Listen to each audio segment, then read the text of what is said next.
Good morning everyone, welcome to today's stream of Zwift Active Recovery. We will go ahead and we will do a nice 90 minutes of indoor training with considerable low effort. Now, to make things more interesting, I did some improvements. And we will watch the road to British Olympic cycling glory is not paved in gold. Together about British road, British it is cycling strewn road with glory, rocks, part one, grand edition. setbacks. I've crashed before. I'll crash again, you know.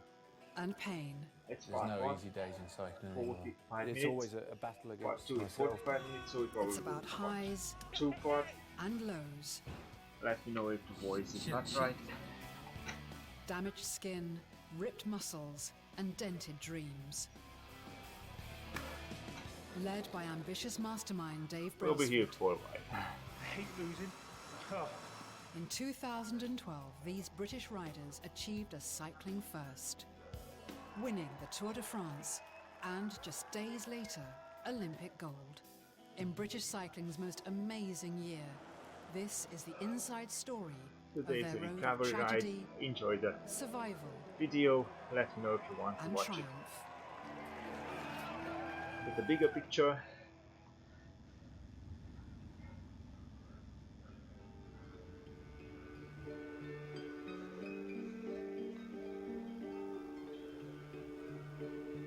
This is brought to you by Classic Cycling.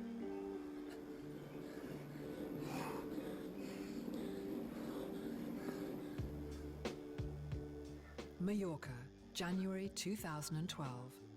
The start of the road on the most ambitious journey in British cycling history. On your mind. To attempt to win Just the shoot. greatest road race in the world, the Tour de France, and take Olympic gold in the same year. Achieving this double prize for Britain will demand an epic climb from every member of the team. See you on this. Every training effort is done alone, which I like in a way because I'm in control of what I'm trying to achieve. Although I'm surrounded by an incredible team of riders, it's a very solitary existence, really. At the end of the day, it's the team that wins, you know, and it's one person across the line with hands in it, but it's not that person who's won the race. As a team, our job is being successful by winning. The product that we create is success and winning. And likewise, with an Olympic team, the product is medals. And fourth place means nothing. Dave Brailsford's formidable reputation as the king of British cycling was forged in Beijing in 2008. 8 Olympic medals launched Britain into the limelight in a sport in which previously we'd barely registered. Absolutely sensational games in Beijing, which just blew the British public away. So that was real lift-off time. Now, Dave has set himself an even bigger challenge. Repeat success at London 2012 and a British rider winning the notoriously tough Tour de France. No Briton has ever won the Tour.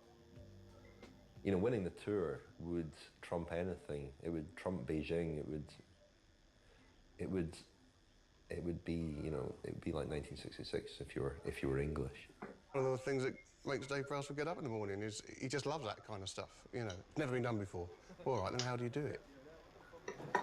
With Beijing Gold came a once-in-a-lifetime opportunity for Dave to build the greatest road race team ever seen. At its heart, triple Olympic gold medalist Bradley Wiggins. A kind of marathon runner on wheels, Bradley was a serious contender at the 2011 Tour de France until a crash forced him out of the race. He knows just how hard achieving Dave's grand scheme will be. There's no easy days in cycling anymore. You know, the strongest come to the fore, but there is an element of luck as well with people not crashing in front of you and things like that, so you kind of make your own luck to a degree, but then it's just a shit fight, you know?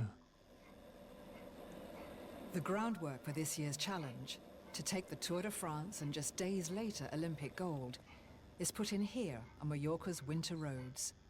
It demands blood, sweat and tears from the team and its team principal. Hard work, in my opinion, you can't go wrong. Most people who are successful in any walk of life, they've grafted. And that resonates with me, I like that. People want to win, and they want to be part of a winning team. And if you've got a winning team and a winning culture, people want to be part of that. Dave's the sort of guy who takes calculated risks, and he's driven like nobody else I know. And he pushes everybody really hard. I think he upsets people. I think he, you know, but he leads well, because you can't say, oh, what the hell are you doing, or whatever. It's like, this guy works. You've got to challenge one another, you know. Why can't you do that better? That's not good enough, you know. You know, that rider should be maybe performing better than they are. Why is it? You've got to push everybody. You've got to be right on the edge. Sometimes it falls over and bubbles over. You've got to rein it back in pretty quick and go on again. But if you're not on the edge, and there's not that little undercurrent all the time, I just don't think you're pushing hard enough. You're not going to win. I hate losing. I can't, oh.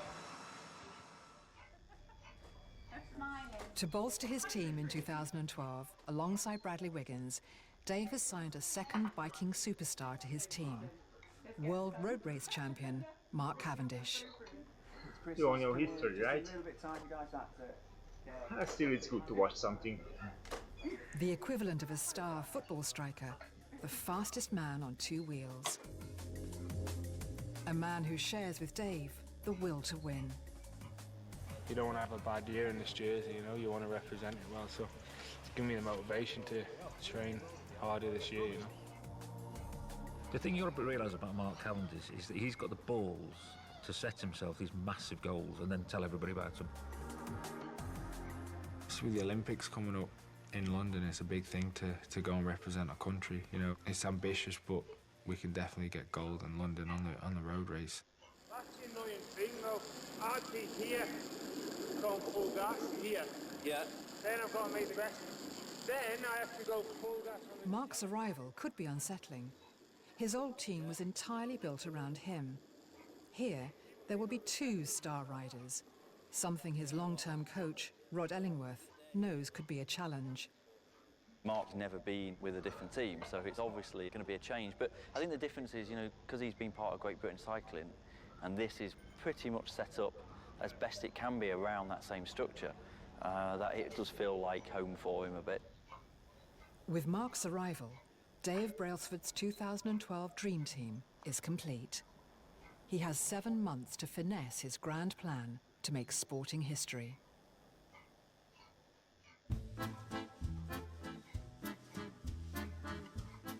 Bradley Wiggins is the endurance rider on whose shoulders Dave's Tour de France ambitions rest.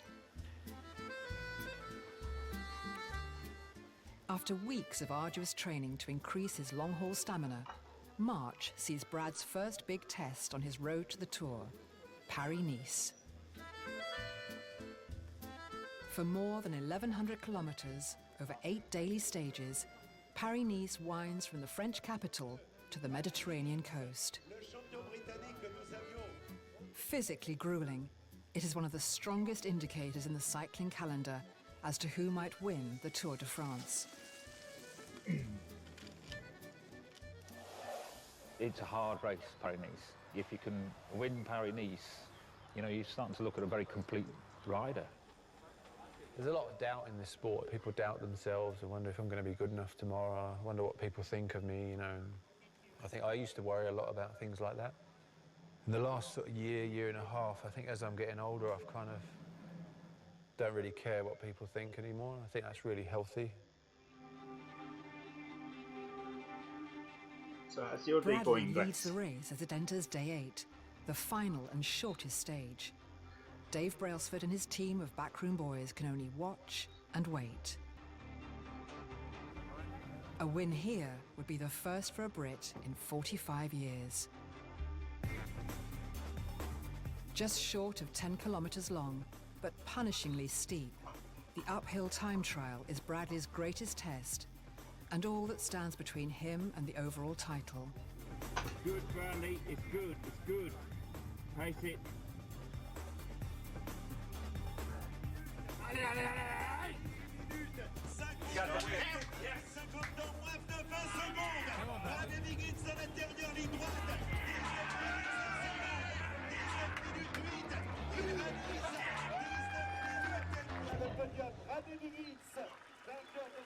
A bit nerve-wracking. He was 2 seconds down for the stage at the intermediate split, but he paced the race absolutely perfectly, and it feels like a big win, yeah, for sure.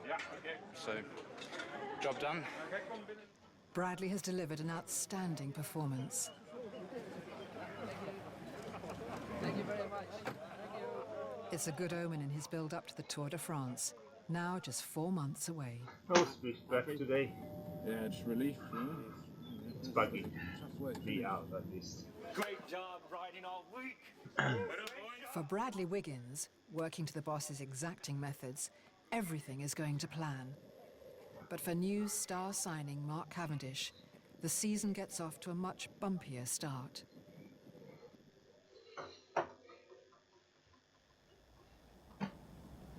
Team Sky's latest star signing, Mark Cavendish, is training in Mallorca with his new teammate. The 26-year-old world champion has a specific role in the team. He's the finisher, the super sprinter, who at the end of a ride of 150 to 200 kilometers or more, digs deep for the final dash. At high speed and close quarters, trust between riders is essential and takes time to build up.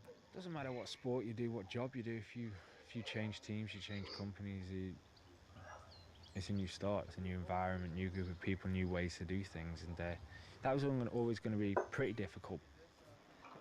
The prestigious world champ's rainbow jersey identifies Cavendish as the fastest rider, but also marks him out in a ruthlessly competitive world. Certainly teams will ride to stop Mark.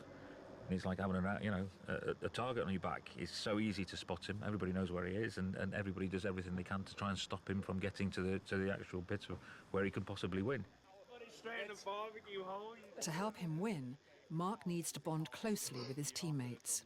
Tell me another law, just not any, just another law. In America, there's these old laws. Yeah, like in Alabama. Isn't there a law that you're not allowed to have a donkey in a smaller apartment than 30 square meters in Manhattan or something? No, seriously. They're his support riders, crucial to his safety and his speed. They protect him in the pack from other teams and act as his windbreak, conserving his firepower for his final sprint. On the road, the smallest wrong decision can lead to devastating crashes. Riders need to know each other inside out.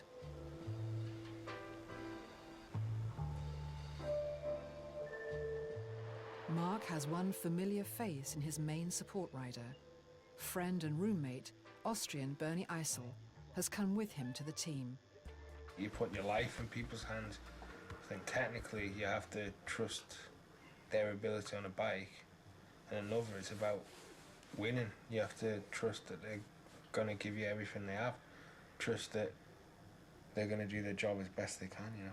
You see his emotions, and he says he's nervous, so the last thing I should be is to be nervous. I have to just relax him a little bit and say, look, just chill out. Mark's first big chance to prove himself in his new team is at Tirreno Adriatico, a demanding 7-day race that crosses Italy coast to coast. Over 1,000 kilometers on roads that twist up over mountains, through hilltop villages, and down to the sea. Time flies, yeah? 10 secondi, 10 secondi.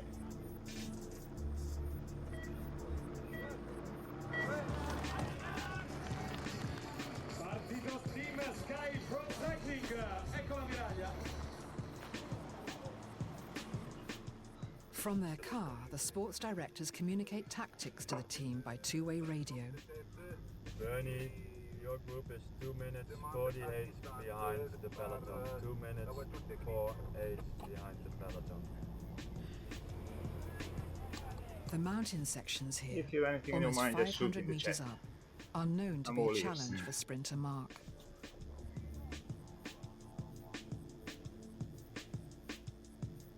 Before long, he is struggling.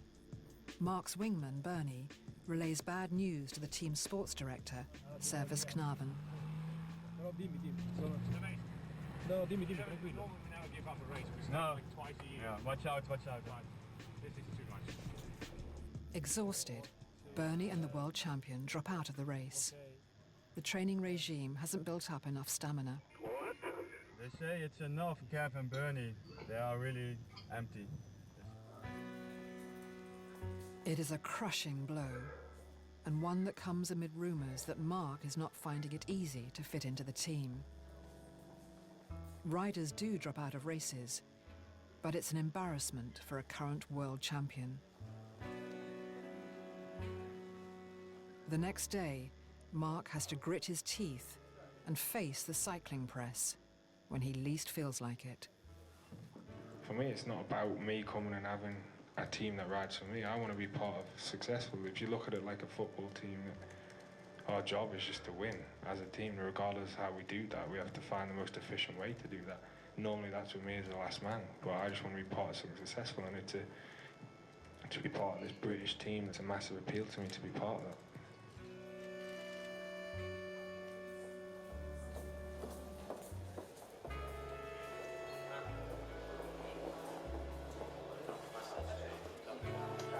Come on.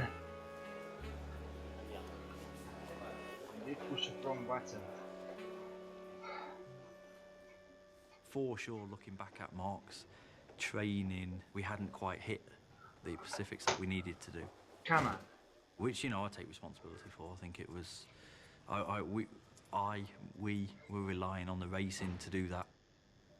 In his Manchester Nerve Centre, Dave Brailsford holds a management meeting. Mark's dissatisfaction with the way the team is being run is on the agenda.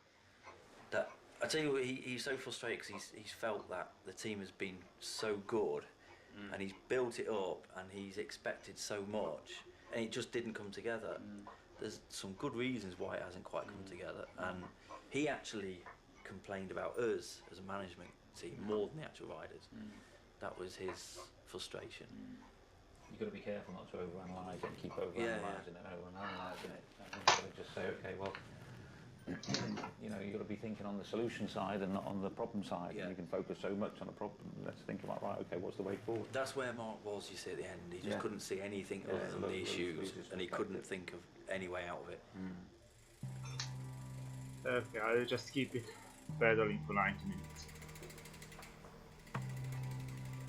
Morning or night, Dave always puts time in on his bike. In the companion, if you have an arrow It's to skip exercise interval, and therapy, and I push that by and a accident. time to consider the many and sometimes conflicting needs of his riders. Isn't it like a hobby or a gang? You know, we're not like, we want to necessarily get on, but professionally, we're obliged to get on and move this team forward. I just want to make sure everybody's supported, and at the end of the day we come away and said, you know what, we couldn't have done any better, we couldn't have done any more, and that's important. I think if I didn't care, well, I wouldn't be still here at 8 o'clock at night doing this, would I? I'd be at home.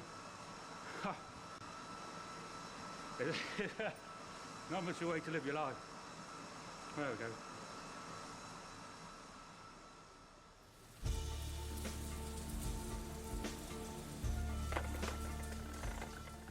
Home for Dave is 130 miles away, so for much of the year he lives in a hotel near his cycling headquarters in Manchester.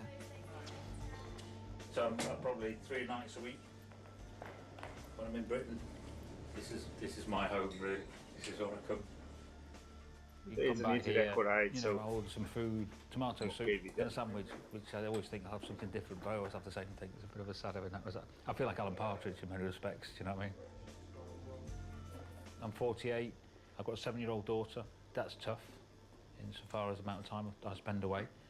If you're ahead of something, you carry the can, and anybody who's in that situation knows that there's an element of I don't think it's loneliness, you know, it's just an element of, like, you know, responsibility, I think. In his relentless quest to find the best solution for the team, Dave changes the lineup of the team around Mark. For his next big race, Dave's reunited him with old friends, Pete Kenya and Geraint Thomas. I've been racing with him since we were 12, 13, around parks on, you know, pavements and stuff, so for all of us to be in this team together is surreal. I grew up with Pete, I grew up with G, and you know, I couldn't hope for a more committed group of people. It's just such a good atmosphere here. Now we're still racing together, except this, you know, in front of TV cameras and the biggest bike races in the world. They don't come much bigger than this, the Giro d'Italia, the first Thanks, grand mate. tour of the season, Just very easy and record, second right? only in status to the Tour de France. Like half my Despite its name, 50% for the 90 minutes. 21-day race begins in Denmark. On day 2, Dave's new lineup seems to be working. Mark hits a sweet spot and wins. And on day 3, Mark looks well placed to win again You know something funny with when the sound. disaster strikes. The new setup in channel I'm trying. I hit the deck at 75 kilometers Audio an hour. channel sign in. Instantly you think, God, you know, is that it? Is it over? You know, we're not wearing leathers, and so it would take a lot of skin off. I was coming from behind and I was actually going fast towards the finish, you know. It's arguable I would have won.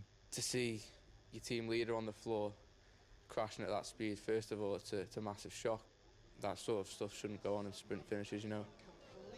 The crash was caused by Italian rider Roberto Ferrari, who was relegated to last place in the stage for reckless riding.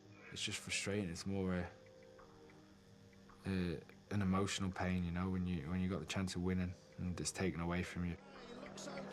To stay in the race, riders must complete each stage.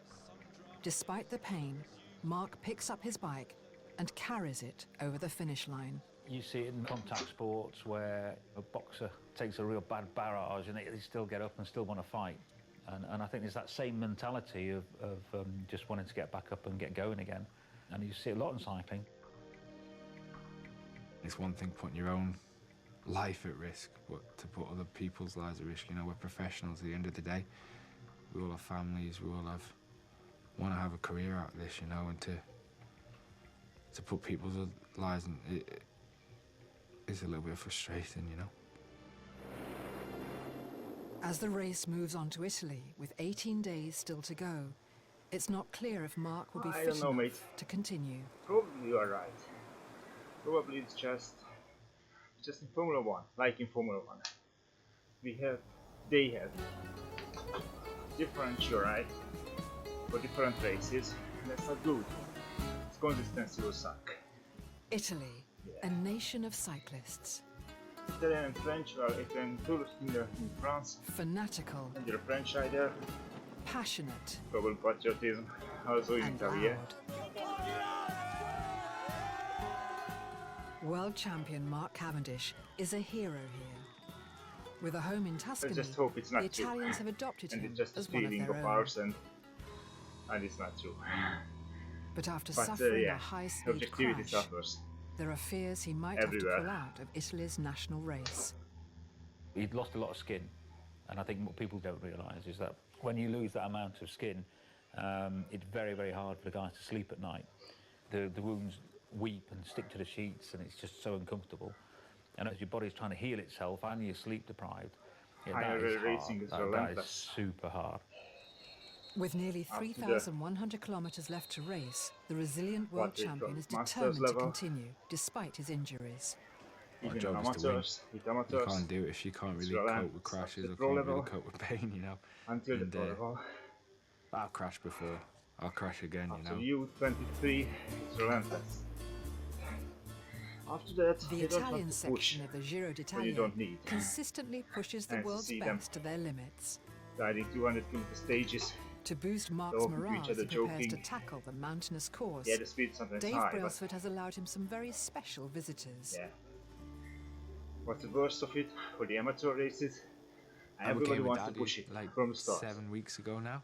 Why? My girlfriend Peter, and sure it's hard for any father to be away from a newborn baby. You know, I was away straight away racing when she was born, but I mean, luckily they come out to the Giro here, Peter and Delilah, and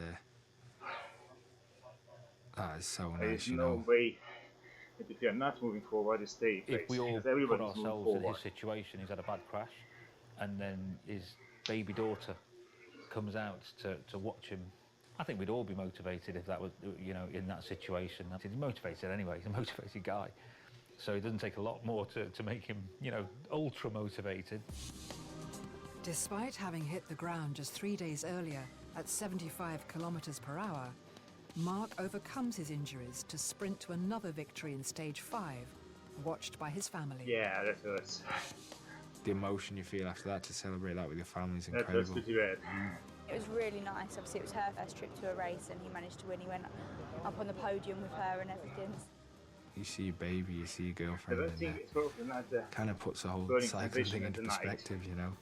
Yeah, it's one or two. The first time his daughter ever went to a race, when he was racing, he won probably not the burning in a Grand sensation. Tour. And, you know, When you credit start to him. pedaling What a next day. fantastic story.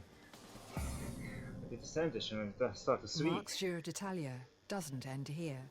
That will hurt. The team have survived week 1, but 2 more weeks remain in this brutal race.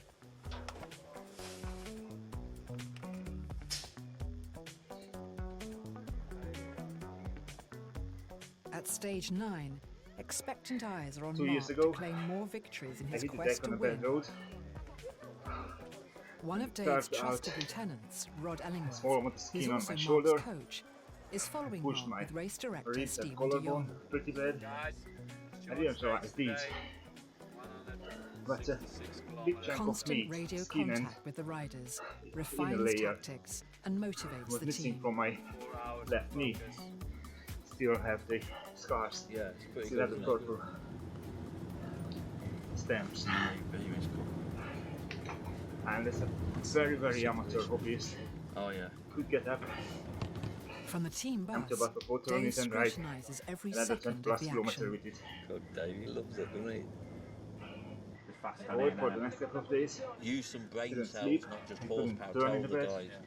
Didn't lift my Yes, tell the other guys. I couldn't. Some brain cells, and not only For horsepower. 2 weeks I couldn't Stay with turn my Kev, knee, boys, you know. Stay with Kev. So many crashes in the front now, Couldn't Get in slouch. there, mate. For 3 weeks at least. After I 33 had to change kilometers, the riders reach the final bandages bend. for 3 weeks Mark every day. is perfectly positioned to sprint over the finish line. I don't know how they're doing it. They're tough, mofos. Whoa, crash. Mark can't avoid the pileup. Crash.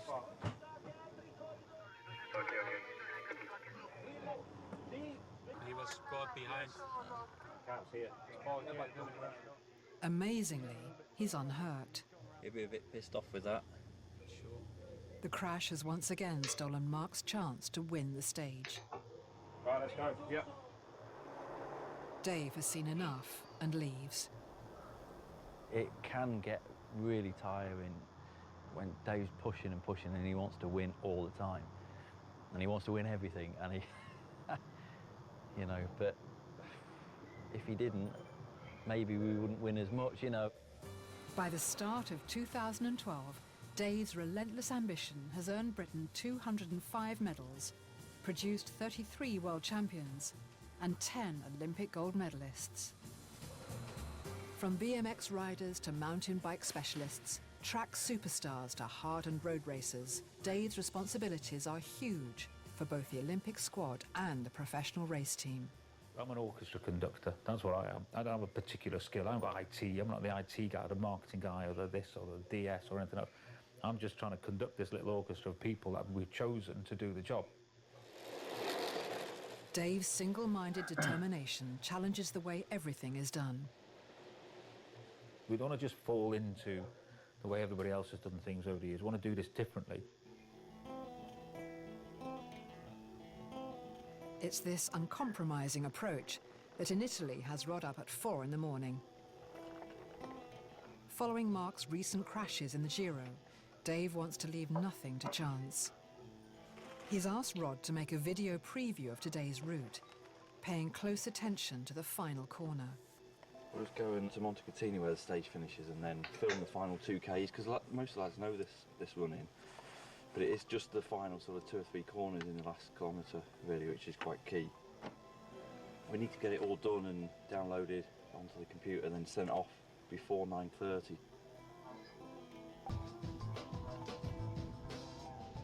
Driving the course the riders will follow later, there's little to do for Rod, who, like Mark, is a new father, but to reflect on the home life he's sacrificing to be here.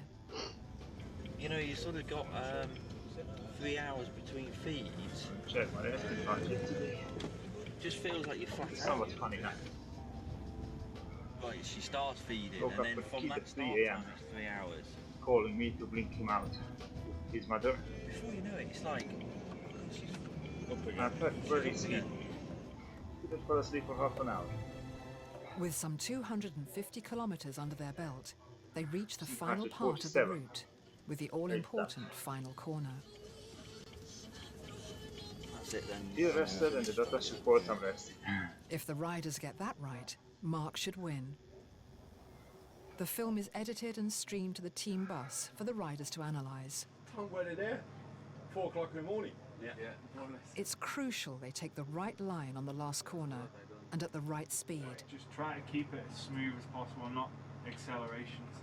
More accelerations. And a K to go, he can always hold the wheel. Doesn't matter how fast you go. Good luck, boys. Hopefully we can nail it. Kev is really excited. He's really up for it. And for good reason. Mark's Italian home is near the finish line. Friends and family will be rooting for him there. Rod's confident this morning's video briefing will pay off. That all worked pretty well this morning. We got it sent back in time and the guys watched it on the bus, so job done, I think. They should stand every chance of getting it right now. 4 hours on, the team approach the crucial final bend. Easy. I tell you, this is where Cav's like really good at looking at the finish. Like, he remembers things so well. He couldn't have started the climb in a better position, that's for sure. Who's your money on, Claudio? No.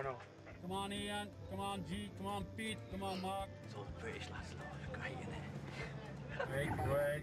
Keep waiting. Right, Andy, take your time, take your time. First in the corner, boys. First in the corner. Good job, boys. Come on. But the team takes the corner too fast and have to brake suddenly, leaving a pile-up behind them. Lost G there. In too high a gear, Mark struggles to regain his speed. Oh, he's not going to get this, I don't think. Shit. Roberto Ferrari, who knocked Mark off his bike 9 days ago, wins the stage.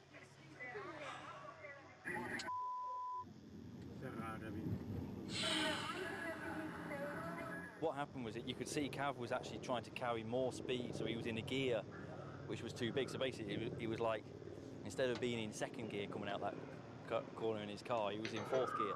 So he just was labouring, and you haven't got time to change down gear. Then you just got to go, and he just didn't have it in the end to go. So a few lessons learned there, I think. We'll keep building. As the main lead-out rider, Mark's old friend Pete Kenya takes responsibility for the loss. The whole stage you're thinking about what you're going to do and how you're going to deliver Cav for the win, and it was like Cav put it after the finish, like having an open goal and pulling it wide because I took the corner too fast and sort of messed up for the guys behind. So that's disappointing. You know, everybody works for the result, don't they? You know how much they want it and how hard they're trying, but you know, there's only one mistake, isn't it? And that's it, race over. Near my home in Italy, you know, and a lot of my friends were there. My family was out, and I really, if there was one stage here I wanted to win, it's in Montecatini, and yeah, we kind of messed that up, and to rub salt in the wounds, the same guy that crashed me won the stage, so. But that's bike racing, you know, we'll live to fight another day.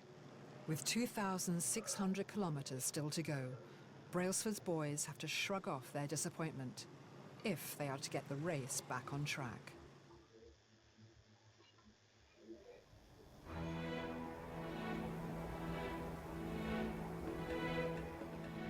Italy. The British road race team have ridden over 1,000 miles on the Giro d'Italia's challenging terrain. World champion Mark Cavendish won 2 early stages of the 3-week race, but in recent days, crashes and misjudgments have led to frustration. Spring. The emotion around not Team achieving Sky, what you even if wanted, they're the real vivid winning the disappointment boatload of of medals. having a bad day in a big race. You know, it's hard to shake off. It's like a little grieving process. You know, very, very miniature, but a little grieving process. It takes a few days to just shake it off and come round from it. You know, and I think in that instance, the world can seem like a very dark, bad place, but it's not. It's not. Sport. You know, carry on. You dust yourself down. You have a look what was wrong. You try and understand it. You take the emotion out of the situation. You look at the facts. Adjust yourself and go again. That's what it's all about. Team manager Dave Brailsford won't allow disappointment to thwart his overall ambition. Although this season his riders have already won 31 stages in 13 different races, in a regular management meeting, he highlights what he sees as a weakness in his team. The bigger issue for me, and it comes under your last point as well, if we started off with success and you look at the quality of riders is your number one thing. You've got to have the rider capability. Number two, you've got to be able to coach that capability up to a level where it can perform at the highest level. So that's the next, coach stroke conditioning is the next most important thing. The next thing then is tactics. I think it's an area where we can improve. Tactics, I mean, the lads have got all that knowledge. Whatever the analysis, tactics stroke decision making under pressure. Yeah, that's the... To make the team win. It's when the shit goes down, you've got 10 seconds to make a call. Yeah. And we repeatedly fail to make the right call.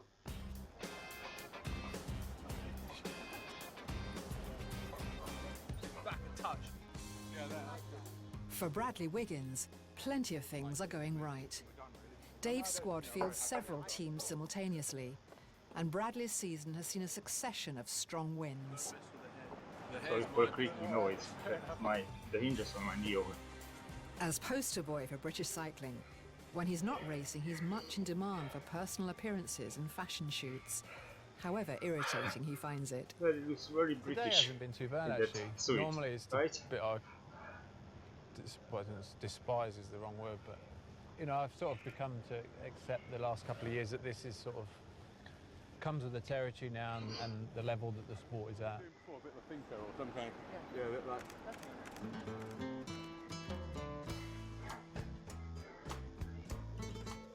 In Italy, Mark's team can't afford any further mistakes in the remaining stages of the Giro. With the mountainous peaks of the Dolomites just around the corner, today could be the team's best chance to lead sprinter Mark to a 3rd stage victory. The stage starts in the seaside resort of Savona, but no one's on the beach today.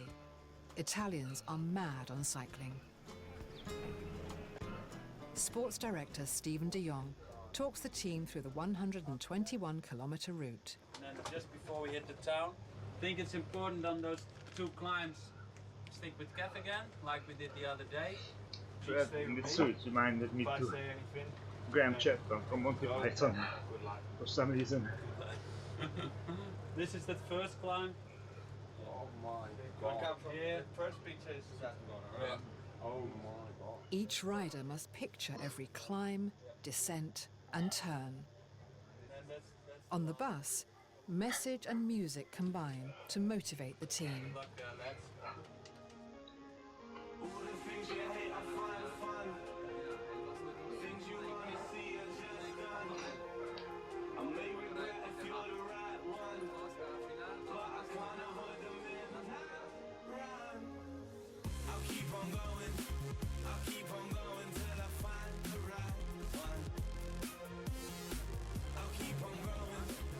Octopus by Sky. Quite a feat.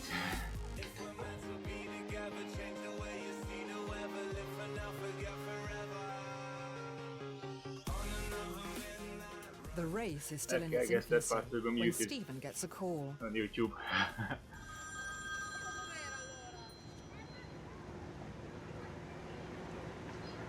Hi Dave.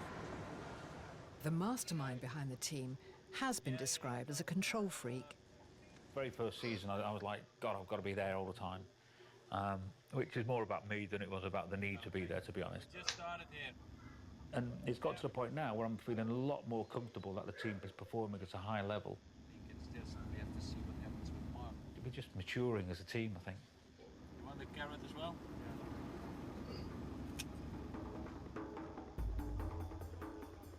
As they reach the final kilometre, Mark is well placed.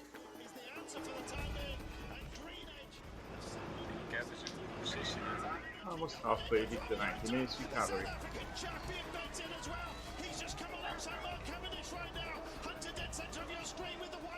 Cool, really team. Good job, boys. Good job. Congratulations. Mark's reputation as the fastest man on two wheels can live another day. I think he's doing really well. You know, he's had a good start to the season. There's some teething problems, I think it's fair to say, in terms of, you know, getting to know new personnel and new lead-out train. But he's won, and that's the important thing. He's a winner. I know Dave since I was like 14, and one of the best people in the world, I think, at getting a group of people and manage them correctly and have a desire to get perfection, to progress. You know, you need that ambition, and he's definitely brought that to British cycling. We've got a hell of a long way we want to go, and we've got a lot of learning still to do. But, you know, the riders go through a journey, the staff go through a journey together, and every single time you do a stage race, you get closer and closer, and I think it feels like a team now. We're working together as a team. And I think, you know, if we can do our job well, if the bike riders are fit, morale's good, they're healthy, you know, you can do anything, can't you? Dave Brailsford is the most successful manager in British cycling history. But turning a fringe sport in Britain into an Olympic gold medal winning machine with ambitions of Tour de France glory has taken hard work, sweat, and determination. About finding solutions, eliciting them, encouraging them, kicking them, whatever it takes in a positive sense, and then trying to reward people, which I'm not very good at, mine. So that's not very good at saying thanks, which is pretty shit, really. But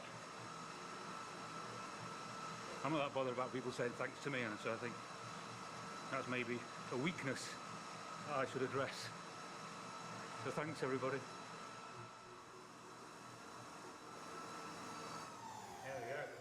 In this exceptional year for British cycling, Dave drives himself as hard as the riders he manages.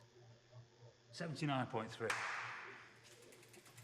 I do wonder sometimes. I think, bloody hell, Dave, you know, get yourself home. But you always got to remember he's the boss at the end of the day, and maybe one day he'll be the one who kicks you out the door. I've seen him kick enough people out the door, so you always have that in the back of your mind. Don't get too close. And I think it is pretty ruthless how he does stuff, but you've got to be passionate about the sport, and it's not really a job, it's a lifestyle. Dave's goal of glory at the Tour de France and the 2012 Olympics is all-consuming. I've got a lot of meetings, so I always try and make sure that I'm prepared for the next day, and a lot of the time that has to be sort of the night before. So tomorrow I've got the Olympic selection panel, which I'll chair. I've got what I call a medal tracker meeting on Monday. On Tuesday I've got a coaching meeting, and then in the afternoon I've got to go to Milan, and then I've got to get back. And then we got the Tour of Swiss has started. I've got a meeting with Steve Peters. There's a British Cycling Board meeting and a senior management team meeting on Sunday. I said I'd ride a sportif. It's like a bit like spinning plates, and you know, see which one's just about to fall off, and I'll go there, try and spin it again. That's kind of how I tend to operate, really. But now it's onto my emails, of which I've got 195 in my inbox to read. So that'll keep me busy for a while. Yeah. I've always been a firm believer that you can win the world's biggest bike race clean. In his war on drugs, Dave's weapons are science, the chip in the centre of the brain, technology, we're constantly looking for the best equipment, and psychology. It's always a battle against myself, really. If they don't believe, they ain't going to win.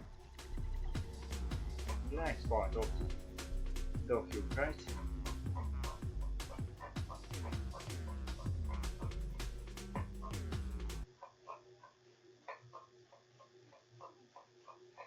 Writing's not that easy, but Grammarly can help.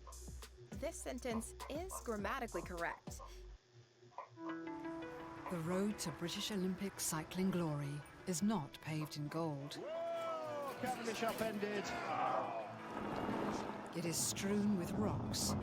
Another Sunday in hell. Setbacks. I've crashed before. I'll crash again, you know. And pain. There's no easy days in cycling anymore. It's always a battle against myself. It's about highs and lows. Shit. Damaged skin, ripped muscles, and dented dreams. Led by ambitious mastermind Dave Brailsford. I hate losing. Oh. In 2012, these British riders achieved a cycling first, winning the Tour de France and, just days later, Olympic gold.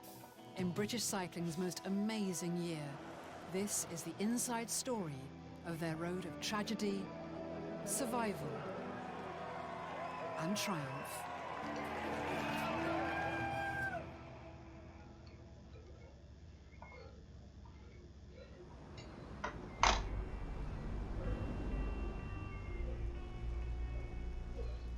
In 2009, Dave Brailsford launched his British Pro Cycling team and announced to the world an historic ambition to win the Tour de France with a British rider. He boldly claimed he would do it within 5 years. Could a British rider win the Tour de France in 5 years? And when you looked at it, and not just sort of gut feel, but you really looked at it in detail, then the answer is yes, it could be done. No British rider had ever won the Tour, but Dave's grand ambition did not end there. In a sport mired in doping scandals, he determined to do it on pedal power alone. I've always been a firm believer that you can win the world's biggest bike races clean. It would be no mean feat. For years, accusations of doping and performance-enhancing blood transfusions have dogged the sport. Dave's never held back from telling the world what he thinks of the cheats. If you're going to take your blood out into a bag and you're going to store it, and then you're going to have somebody to bring it along to a race or to a training camp, you're going to have to fly it somewhere, you're going to have to get in your room, you're going to have to reinfuse that blood and go to all of that hassle. The only reason you're doing it is to cheat. But Dave believes he can beat the dopers, using a mixture of cutting-edge science and meticulous attention to detail to find the 15% performance improvement that doping reputedly offers. Hi Dan, good morning. At the core of his war on Thank drugs are what he calls Congratulations marginal on your gains. Everesting. It's all about the detail. It's an incredible feat. Finding Sorry I a couldn't 1% join. margin for improvement Tried to in watch you, everything but the team it was does crazy. to cancel out the advantage from Hi doping. Dan. It's just about doing the simple things really, really well. You can't really control whether you win or not, but what you can do is you can control whether you're the absolute best that you can be. And if you are the absolute best that you can be, that improves your chance massively of winning. As Team GB Performance Director in Beijing, Dave Brailsford steered his athletes to 14 Olympic medals, including 8 golds. The velodrome is a temple to Brailsford's methods, an entirely controllable environment where time is measured by the 100th of a second, and a rider's performance can be analysed to the nth degree. 3, 2, 1, go! What? Dave's big idea is to introduce the science-led philosophy that bred such phenomenal success on the track into the very different beast of road racing. We believe in coaching. We believe in putting the athlete first. So he wants to try and take that philosophy and culture into a professional team. By building a British team, his plan is to create a protective environment where they can excel. And all these young British talented riders who don't want to dope, they for sure they don't want to dope. They could actually find a home which is safe, and we could really try and do something. Over 3 years, Dave has assembled a hand-picked team of specialists to realise his grand ambitions. Sports scientist Tim Kerrison, a stats cruncher for whom the route to victory can be plotted on a graph. We're not trying to win a local race It's down the 9 road. hours. We're trying to win the biggest I bike think race it's and two one of the biggest sporting 45 minutes achievements in the docu world to win the Tour de France. from British Cycling Sport Psychiatrist Dr. 1.2. Steve Peters, who believes he can help riders decided manage to their watch something while I'm passions to doing combat psychological active pressure. off-season. My job is to look at So I how will people's share it minds with you. function. And Right. the way I do that is to try and give them an understanding of the machine that's inside Well, we their can head. watch the third part. And sports director Sean Yates, a tough ex-pro known in cycling as the The Beast. weekend ride for Friday and Saturday. Running some classics. In the heat of battle, he's the team's motivator and master tactician. At the moment, we are very, very strong. Certainly Like one of the Paris-Roubaix strongest teams that I've ever, been part of. and such. It is The quite from special. the 70s. Completing Dave's dream Some team, real classics. a cast of Yeah, I'm world-class enjoying it. mechanics, carers, physical therapists, I'm enjoying it. a crack Actually, team it of was race a workout coaches, at half and an elite of my squad FTP, of but I pushed the talented broom button riders. in company up and they closed it, so By I'm 2012, freeriding all 60 about plus the support same staff wattage. and 28 A little riders bit higher, of are course. part of a machine working towards I'm trying one to keep it goal. low. As you can see on Their my heart mission, rate. to pull off the ultimate sporting My heist UI and help propel this pretty man, good. Bradley Wiggins, to victory in the world's toughest bike Actually, race. I can want to win the tour, yeah. overrate the I mean, data. that's what we've been working for so long now. But And, today yeah, it keeps it's, disappearing. there's no second place really for me. And no second choice for As soon Dave. as I Bradley click Wiggins on is the Zwift, arrow of his it ambition. disappears. He's also team leader, not a role he's Probably always I been find comfortable not with. clicking on Zwift to be better, When right? he became the team leader in 2010, he wasn't used to being the #1 man, calling the shots. And it took him a fair while to get his head around that and to be the boss, the boss man, and insist what he wanted. Brad doubts himself, although he's getting better. I tend not to try and I've conform seen a too couple of much to ride-ons. kind of how you Didn't should be, count, and I it's have because- tried in the past. And in the end, I am because it who was I am, and I try and just be like that. And I think my passion for the sport comes across. In Dave's grand plan, to win the Tour and just days later Olympic gold, the whole team must be at the top of their game. Achieving this the Brailsford way is a science, not an art. We're doing 1 hour loop before we get to the road along the seafront where we're going to do these team time trial efforts. Guided by their coaches, all riders are expected to sign up to Dave's way of thinking. Compliance, that's what a coach should do. Help athletes comply to their training. So when they're having a problem at home or they're, find out what is it that stops you complying I like or doing, Swift fulfilling UI, every but day it's the quite training cluttered in necessary to get to where you 2020, want so to be. What gets in the we way? will Why be did you get simplified. injured? Why did you get ill? I'm Why very are you not much eating looking correctly? forward for What's UI stopping that update. compliance? And a coach should be And, helping that compliance. And I'm You're looking gonna get a lot more forward to results. the minimal UI integration. There are a lot of specific things you can to do make in it training not hack, in order to but get ready function. to It perform in was races. back in the day All the when it bikes was have a called power Swift Mobile meter Link and on. not We Swift also measure Companion. how fast the pedals That are turning, exists, so heart rate, speed, they just took it away. altitude. And at the end of the ride, we download that, and we'll sit down and sort of analyse where the rider's at. That's his target curve there. Yeah. Between sort of through this threshold and capacity area is 20 to 30 watts further ahead than he was last year. It gives you a rough idea of where we're going to finish in the Tour from the powers I'm producing for my body weight. All I train to is numbers, really. The data from every training session is recorded and analysed by Tim Kerrison. Each individual event is scrutinised, every possible permutation mapped to ensure that Bradley Wiggins and the team are best equipped to perform in July.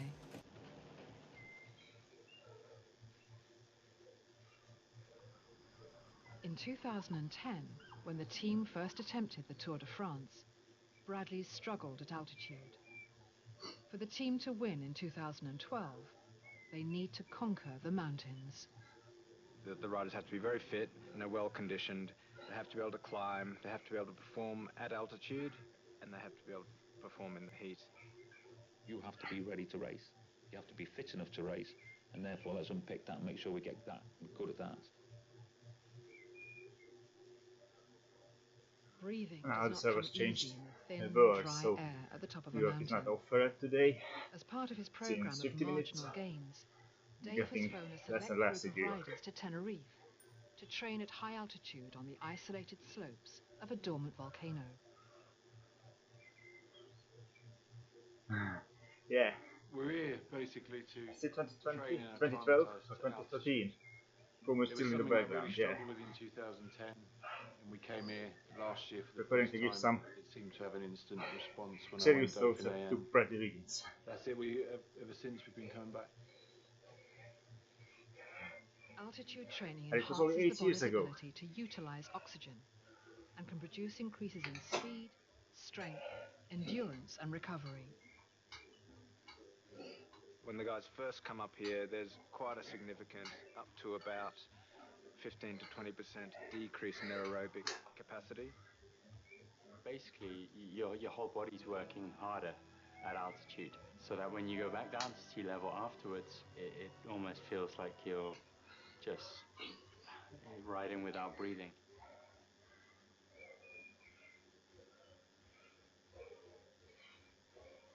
But this training camp is not just about altitude. We're here primarily really for the climbing. The guys do around about 16,000 meters of sort of vertical climbing per week. So that's the equivalent of riding from sea level to the top of Mount Everest twice.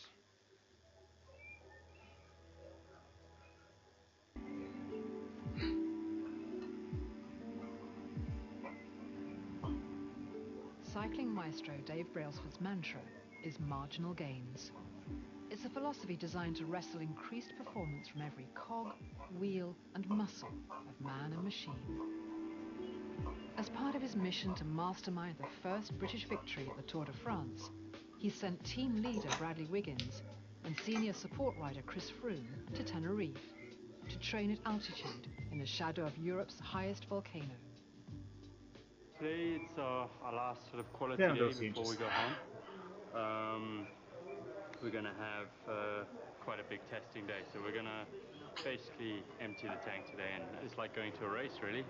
There's a job to do and you do it. Young is Chris Froome. Number crunching sports scientist Tim Chris Kerrison Froome. and Bradley's mentor Shane Since Sutton 5 are times cracking the whip. Tour de France winner. He's ridden up there this morning, so better them than me, I can tell you. It's hard time, it's hard time.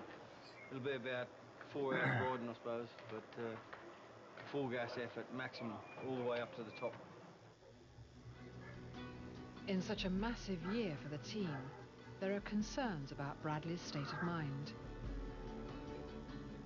Brad said he didn't sleep, even though all the best training he's done this year. There's been nothing he's done on this camp that's been as good as what he did the last week. He's got to learn to ride on the field.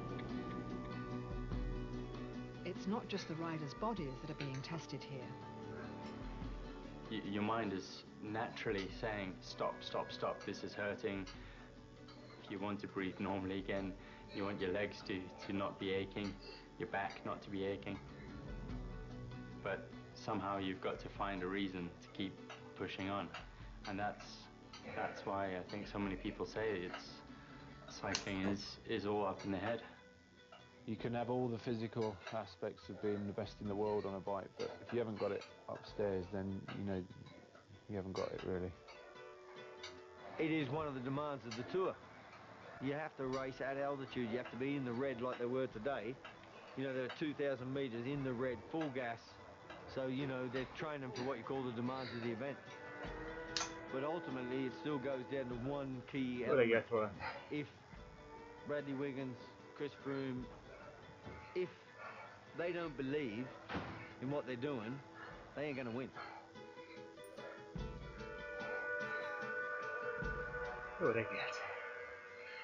There's an emotional side and there's a logical side, and your emotional side will hijack you. And if you can learn to manage that and recognise it, that's a very, very powerful thing. Can you hear us, Ben? Yeah. The machine's That's how just that look warming like. up, so Okay. another minute or two. Skydropping the support. Psychiatrist Steve Peters has the job of teaching the riders how to think it control was the tiny. rational, emotional part of their brains, the part he calls their inner Yeah, chimp. especially on the mountain stages. As a doctor coming into this, what I've done Sky is looks used much more the better. medical model to look at the human mind and say, how do you get optimum performance from it? So my job effectively Couple of is to $100 work on any psychological at best. issues. It's Guessing they are more wrapping in learning a plastic. skill of saying, where do I want my thoughts, feelings, emotions at critical blue points black in a to red race, black. and then they learn how to shift the blood supply effectively and say, this is the bit of the brain I'm going to use at this point. So when I keep The saying, bus. oh, you get all this emotion, you know, when something happens and you The react. bus is one that thing, but bit there, this is the I don't chimp know in how the many centre of buses the they brain, have. okay? How many And cars then they the have. human sits at the front of the brain. This is your frontal lobe. Yeah. So that's where we have the battle between the two of them. Peters works closely you know, with the all your money riders can take it. to try to conquer their emotional chimp and learn to think logically. Yeah. What's your happiness level out of 10?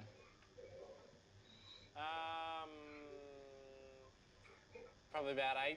What would make it 10 out of 10? I mean, there's a couple of those other things going on, you know, with an injury that's dragging on a bit. You've got an injury. Are you doing everything you can to deal with the injury? Yes. If you think about this logically, the injury is not causing you to drop to 8 out of 10 for happiness. Are you ready? It's very subtle, this. The reason you're dropping to 8 out of 10 is you're not accepting the situation. That's different. Yeah, okay. In the past, Bradley has struggled with his inner chimp. I used to think a lot about these things and the what ifs and how's this going to do, and it's always a battle against myself really, and just instilling that self-belief in myself. It's like 2%, you know, it's like kind of, there's the kind of rational person and then there's the person, and then, you know, they'll call it that chimp thing, which I don't have any, I can't call it a chimp. So it's just me. I'm sure Bradley has become push play. a 95% So compliant he doesn't have to move guy. his mouth. Took him some time to get there, Yeah, and every now and again, like anybody in life, you need support with that, as we all do. I think he's just matured, and he's getting very comfortable at being the leader in big races. That's right. Then broken arm. Yeah. Bradley's leadership is about to be put to the test. 3 key races in the cycling calendar mark out the likely winner of the Tour de France. Bradley's already won one, Paris-Nice. Now he faces the next, the Tour de Romandie. Paris-Roubaix. All of the top teams are here, looking to make an impression in the build-up to the Tour de France. So, 3 days from now for the streaming. From 1976 Paris-Roubaix. Take 3 hours. I have 3 hours from training. As team leader, Bradley is supported by an elite team of riders known as domestiques, here including the Australian duo of Richie Porte and Michael Rogers, and the versatile Brit Chris Froome. The pre-race briefing is the last opportunity to rehearse tactics and motivate the team. We're here to win this race, right? But for me, also, there's a lot of learning you can do this week. A lot of learning, you know, and I think that's the important thing. We've got to go through scenarios and then see what we can learn out of it. So we should be better and more prepared by the end of this week going in with our planning for the tour than we are now. And just get out there and smash it. My take on life. We're going to leave. It's time. Motivator and senior sports director Sean Yates uses the final minutes to fine-tune Bradley's state of mind. So you're feeling good. Tim says you're flying. Yeah.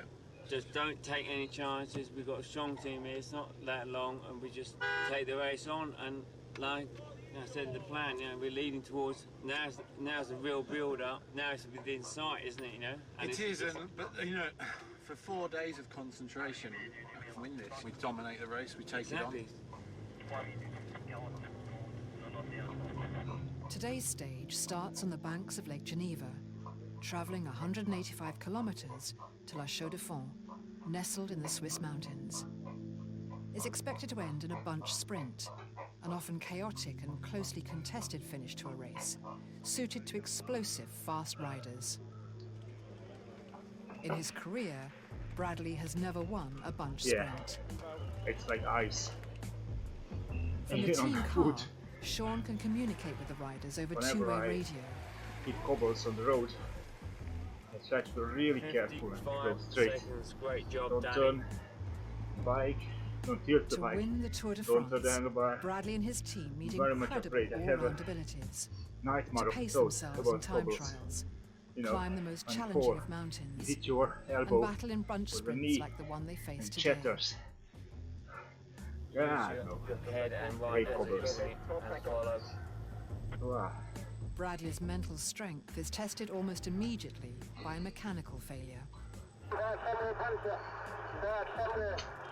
Bradley has punctured me. Shit.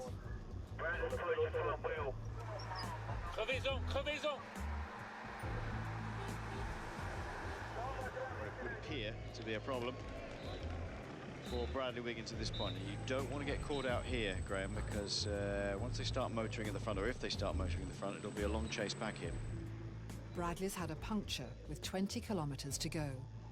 A replacement wheel is provided by Aussie domestique Richie Port, Yeah, if it's nice putting managed, himself out of the almost race. flat, feels better. Most of the cobbles are almost round. In the past, Missing a setback like sand this could throw Bradley from off between course. the cobblestones. When it Now rains, he uses it to fuel the fight. you just don't know where you end up.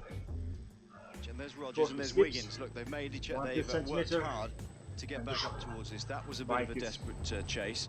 Diagonal and you fall over the handlebar. No, I don't think.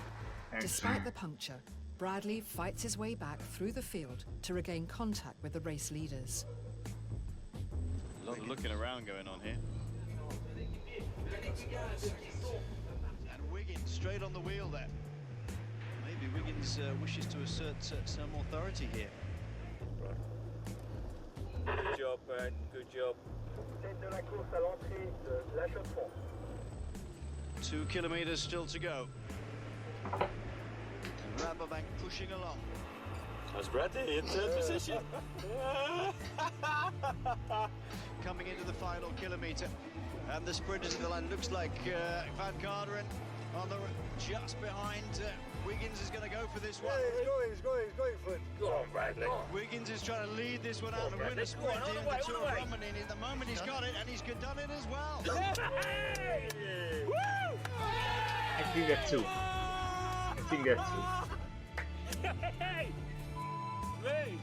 Well, that's a tremendous finish.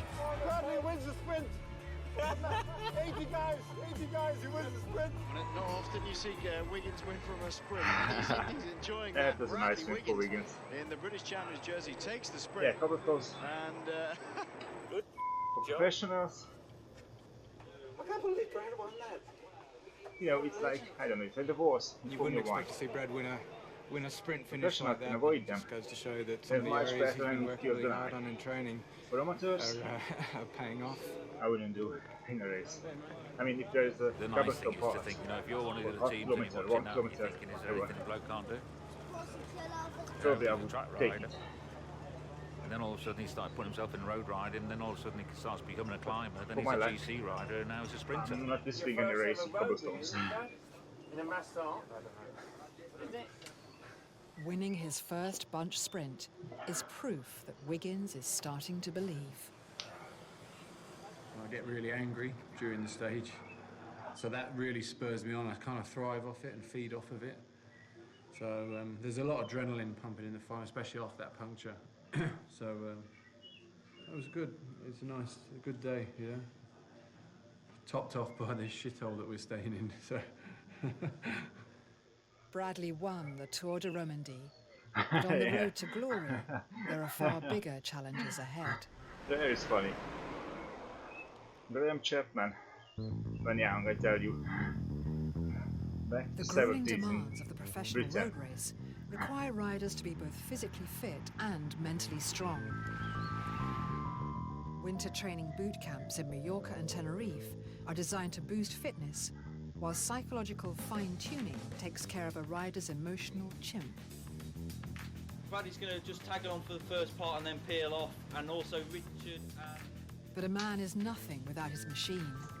To win the toughest bike race in the world, the team also need cutting-edge kit. We're constantly looking for the best equipment, the fastest position, the fastest bikes, the fastest wheels. Much of an estimated €15 million annual budget is spent making sure no cog is unmeshed and no wheel unturned in the search for supremacy. So far he got a haircut. At the operational hub in Belgium, tells us there can be minus 150 for bikes in the spraying the warehouse at any helmet. one time. We've got all different combinations. Shimano wheels, the C24, the C35, the C50. Plus 250 pairs of wheels and 500 spare tyres. Okay, those To wheels. optimise performance, the road bikes weigh only 6.8 kilograms. The bare frame's less than a bag of sugar.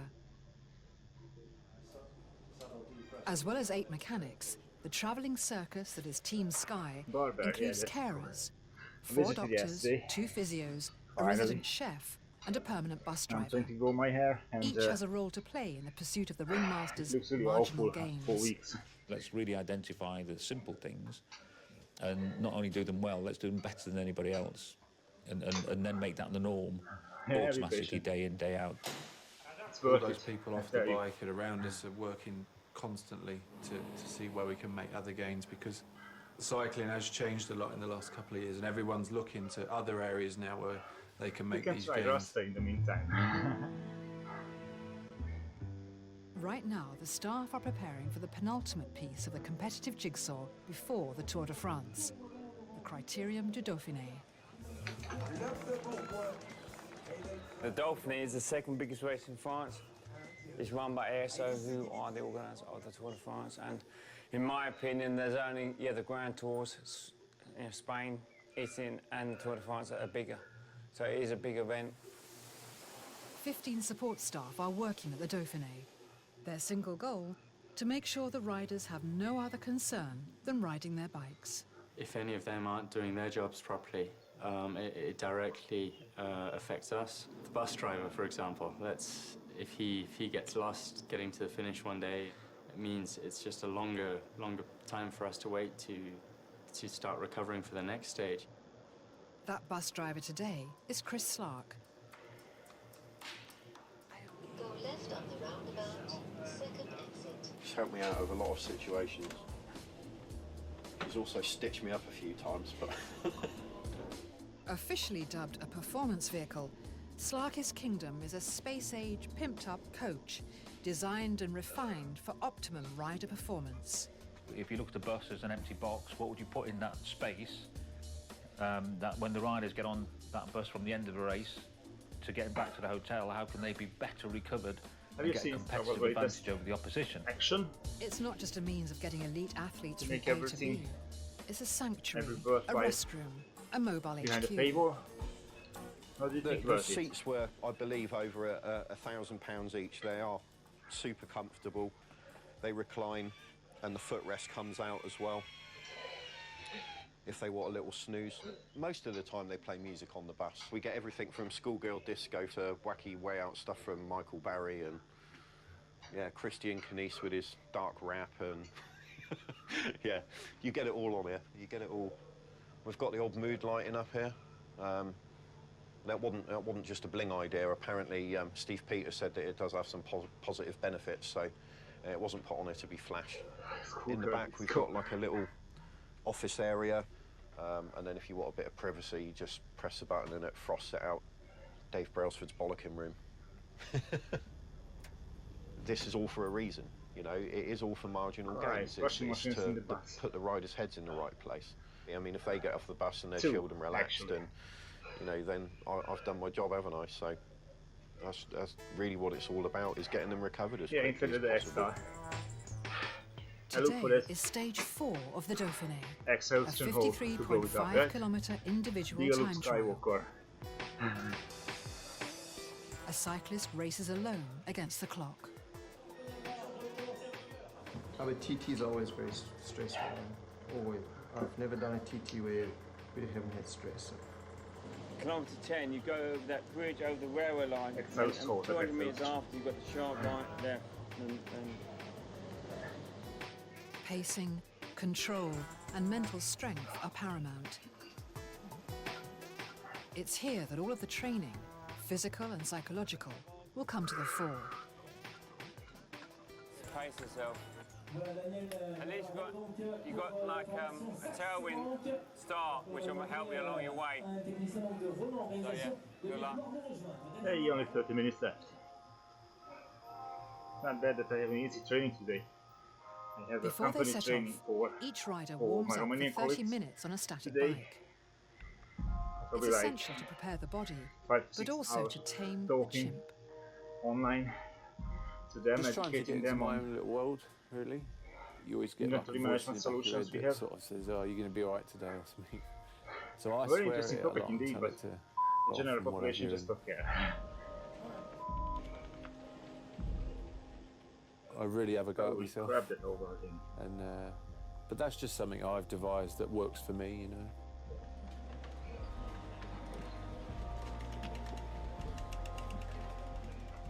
As current leader of the Dauphiné, Bradley is the last to go, 2 minutes after his great rival, the winner of the Tour de France in 2011, Cadel Evans. I know what I've got to do, and I need to go out there and do it, and I don't see anyone else around me, really.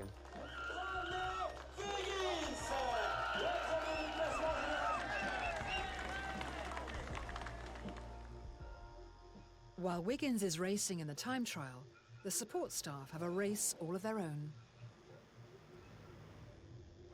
Each day, an advance party of carers and physios vacate one hotel and rush to the next to get the rooms ready for the rider's return. 222? Yeah. You know, we open and then we prepare the room or put the suitcases in. It's no ordinary valet service. It's a daily deep spring clean, including a wholesale replacement of the hotel's standard bedding, with team issue linens laundered daily. One big thing we've looked at over the last 3 years is sleep quality, and we've used a variety of bedding systems, but basically we transport mattresses and hypoallergenic bedding so that the athletes have consistent quality of sleep. They know the bed they sleep in each night feels the same, it is the same. Generally the riders do really like them. Certainly the pillows as well, they are really good. It's a bit like being a glorified chambermaid. The obsessive quest for marginal gains includes portable air conditioners installed and removed each day. These are just air filter, just to clean the air a bit. It's quite cooling as well, actually. Pretty much all, well, they have in all the rooms. It's all designed to counter, by fair means not foul, the 15% competitive advantage doping can bring. A percentage gain here, a percentage gain there. If they're not sleeping right, if they're not sleeping well, getting that part of their recovery, your reaction time on the bike is slower. Next thing you know, you've crashed. The riders know that they're getting better cared for than anyone else in any other team, and I think it gives them a lot of confidence that we're doing everything we can to get them in the best possible shape to perform the next day. That's the whole thing about marginal gains. Have lots of little things, and on their own they probably don't make a great deal of difference, but add them all together and that's the difference between this team and our rivals. Superb, stick to the plan. Stay calm, Brady, you're great. There are serious rules about importing inhalers to another country. As the time trial progresses, it seems Bradley slept well. This is great, Brad. All the boys will be proud of you. Come on. Well, you know, someone has asthma and needs an inhaler. The fight is on.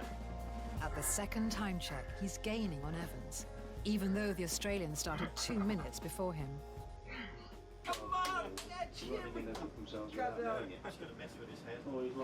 Go on, Brad, 1 kilometre. No risks on the last corner, no risk on the last corner. Wiggins has destroyed the opposition. 33 seconds ahead of the next fastest rider, and 1 minute 43 ahead of Cadel Evans. Good job, Brad. Yeah, good job, Brad. He's a man. Chris Froome finishes 6th in a field of 180 riders. That's okay. I'm happy with that. It's better than I was a month, 2 months ago, so no, I'm really happy. After a race, for star and support riders alike, a familiar bed is a welcome haven. The bed, you know, we do spend probably the most time off our bikes in our bed, so you know, it's a huge advantage. Like Richie said, like just something you know what you're going to come to in the evening, and you can just switch off and and start recovering. They need to sleep well. Tomorrow is a vital stage. The race is about to enter the mountains.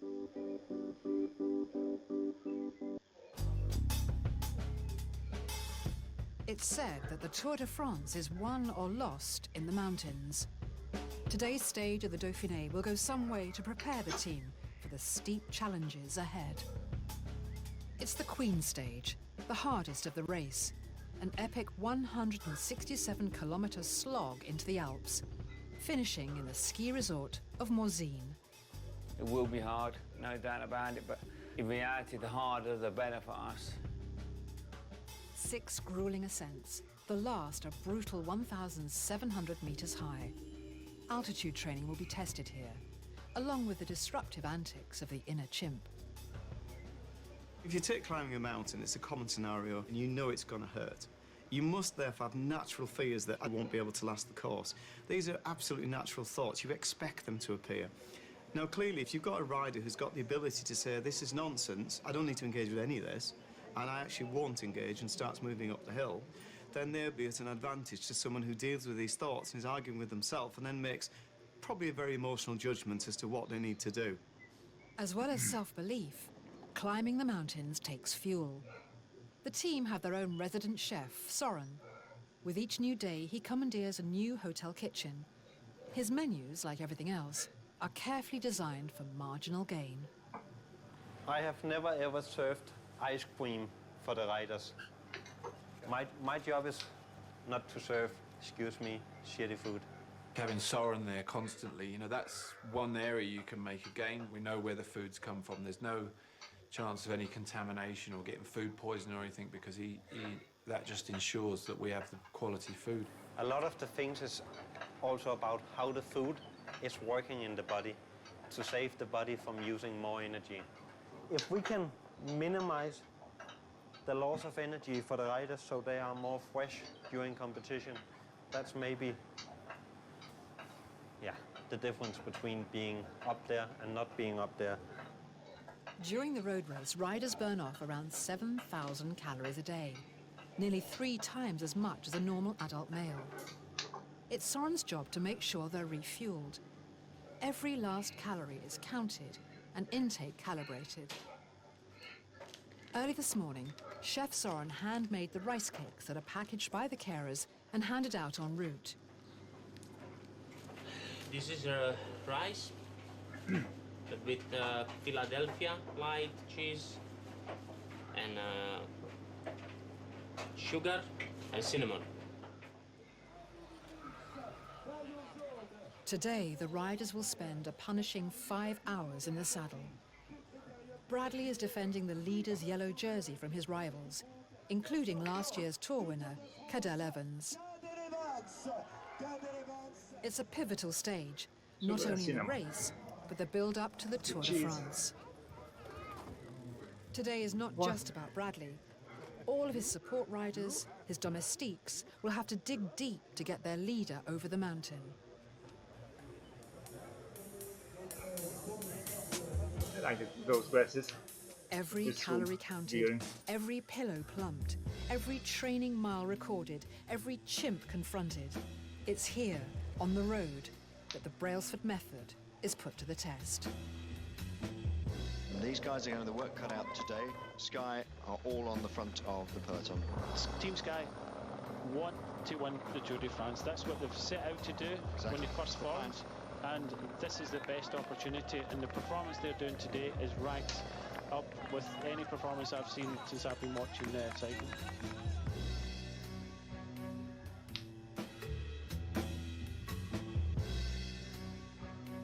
As the race climbs high into the Alps, carers David and Stefan, armed with provisions, position themselves roadside.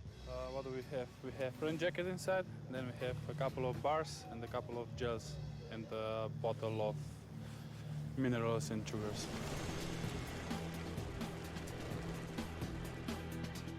Bradley's team is controlling the race. The guys are flying.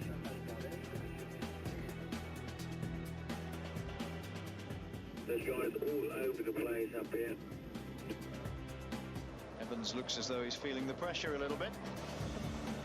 It's looking very comfortable and calm. Rogers just behind him. Richie Port doing a spectacular job. As far as I can see, we have the whole team in the bunch. It's a fantastic situation. Great job, guys. This is where all of the marginal gains need to add up. A gain from training, from psychological support, from equipment, the team bus, from recovery, nutrition, and the combined efforts of all of Dave's staff. All of our boys are still there, huh? Come on, Evie. The whole team is in here. There's guys all over the shop. Great job. It's really incredible. And that was an incredible display of powerful riding by Team Sky. Really wonderful. 5 more minutes and we're done. Good job. Just in time to get ready for the call. Ultimately, when you hit a climb like that today, your body takes over, and what we did today on that climb we've been doing in training That's in really Tenerife. Moments. The way we're Not riding even a at the decade old. we're so dominant. It was good to be a part of. It was fantastic, you know, and we're all smiles for sure. We're starting to build a really strong unit there who know how to race in the mountains, who know how to support each other, and can be there for Brad to make his job as easy as possible. Thanks for popping by. Well, that was a dream day. Everyone just pulled. Have a good night, mate. Did more than they were supposed to, so that was fantastic. Cheers.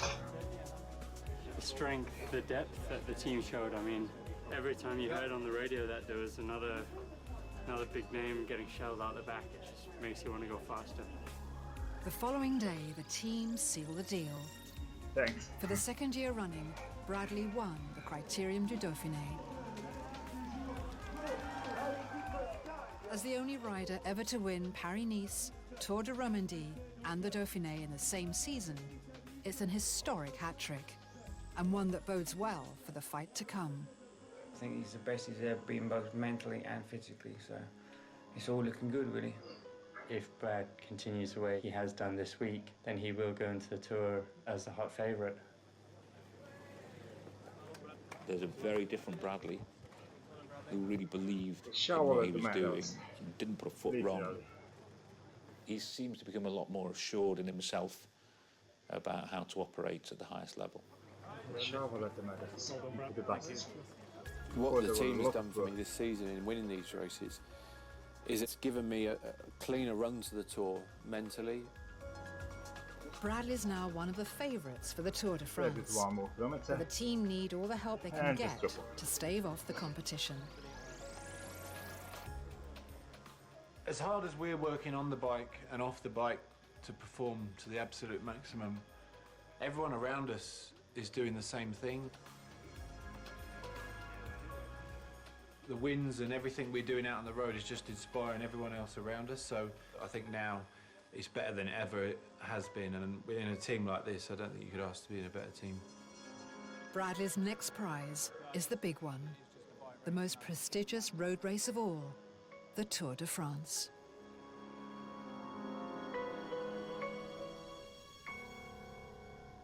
Dave's star riders don't succeed alone.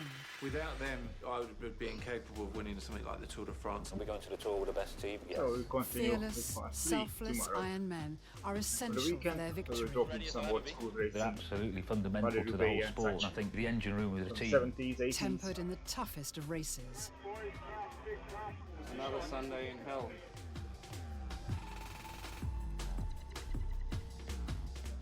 Using CGI, reenactments and interviews Again, with those national treasures, films brought to you by Skylantic Classic brings Cycling and 2,000 Tacx years of Cycling on history to YouTube. life to find out what truly Thank makes a you guys nation in a brand new for series. uploading these docus.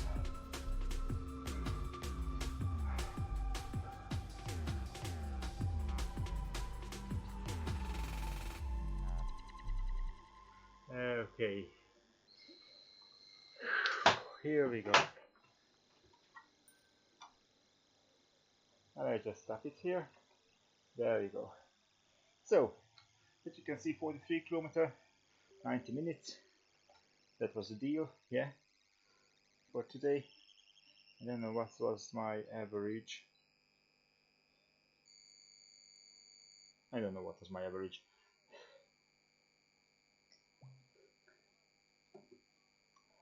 But it was fun to watch something together, guys. Let's join tomorrow for part 3. We will see what happens next. Although we know the history, right? It was a fun 90 minutes recovery ride. My resting heart is finally back to normal, 47 by the morning. So this ride was really helped. Tomorrow will be high cadence with some effort, so it will be more trying for me. Let's just select a couple of screenshots.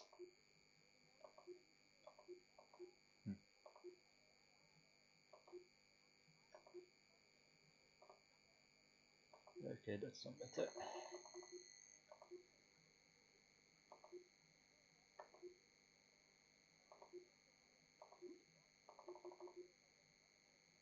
We'll make this one. The active off-season, active recovery, 90 minutes. In New York. I don't know what was the last time I visited New York. Again, thank you guys for dropping by, thank you for watching. That was all for today, some easy rides. See you tomorrow for more, and with some high cadence. It will be only 45 minutes, but we will watch the third part of the docu series. See you tomorrow.